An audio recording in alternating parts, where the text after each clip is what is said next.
දැන් මේ work visa වලට අපේ ලංකාවේ අය ගොඩක් ඇප්ලයි කරලා තියෙනවා. ඒ වුණත් ඒවා රිජෙක්ට් වෙලා තියෙනවා. සමහර අයට ගෙවල් පවා නැති වෙලා තියෙනවා. ඇයි මෙහෙම වෙන්නේ? ඇත්තටම දැන් ගොඩක් කට්ටිය වර්ක් වීසා ගියාම ඇත්තටම මේ කොහොම සාර්ථකයි කියලා හිතා. ඒක තමයි පළවෙනි මිස්ටේක් එක කරන්නේ. ඔව්. ඇත්තටම වර්ක් වීසා එකෙන් කියන සාර්ථකත්වයක් නැහැ. ඒ කියලා අපිට ටාස්ක් එකක් තියෙනවා අපිට. ඔයා දැනගන්න ඕනේ වර්ක් වීසා එක හම්බෙන ආයතනය ස්ටැබ්ලිෂ්. නැත්තම් ඔයා ඒක හරි විදිහට ඔයා කන්සල්ටන්ට් තු යනවාද?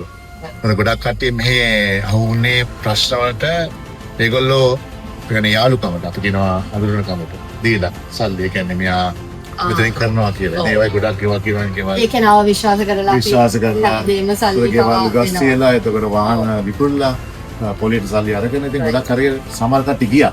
ගිය කට්ටියත් දැන් අනාථ වෙලා ඉන්නවා. සමහර කට්ටිය මෙහි හිත වෙලා ඉන්නවා. ඒගොල්ලෝ පොලිසිය ගානේ අපි කීකනවා තාම සල්ලි හම්බෙලා නැහැ. ඉතින් මේක මම හිතන්නේ අපේ ශ්‍රී ලංකාවේ සමානකට මම දන්නේ මොකක් හරි ප්‍රශ්නයකට ඒගොල්ලෝ වෝම් වර්ක් කරන්නේ නැහැ. චෙක් කරන්නේ නැහැ. ඒ පුද්ගලයා හරි දෙයක් නැද්ද නැත්නම් එයා අලුපුරුද්දක් තියලා මේ නැත්නම් රෙපියුටඩ් ඒජන්සි එකට හරි නැත්නම් කන්සල්ටන්ට් ලස්සන ඔෆිස් එකක් තිබ්බයි ලස්සන වාහනයක් තිබ්බයි කියලා වාට එක විශ්වාස කරන්න බෑ. ඔයා එක කීප දෙනෙක්ගෙන් චෙක් කරලා බලන්න. ඉතින් වගේ ලයිෆ් එක නැති කර ගන්නවා. ඒක ගොඩක් ඒ වගේ වෙලා තියෙන ප්‍රශ්න වල සමහර අර ලැජ්ජාවට කියන්නේ හිර වෙලා ඉන්නවා. ඉතින් මේක හරි හරිම අමාරු ප්‍රශ්නයක් මේක උත්තර දෙන්න. මොකද දැන් උනත් දැන් අපි දෙන්න මේ කතා කරනකොට කවුරු එක්කෙනෙක් අහු වෙනවා.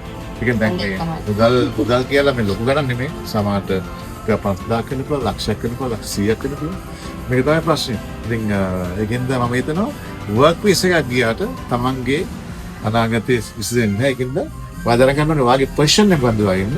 නැත්නම් ඔයාට ෆෝඩ් කරන්න පුළුවන් ද මේ වගේ දෙයකට.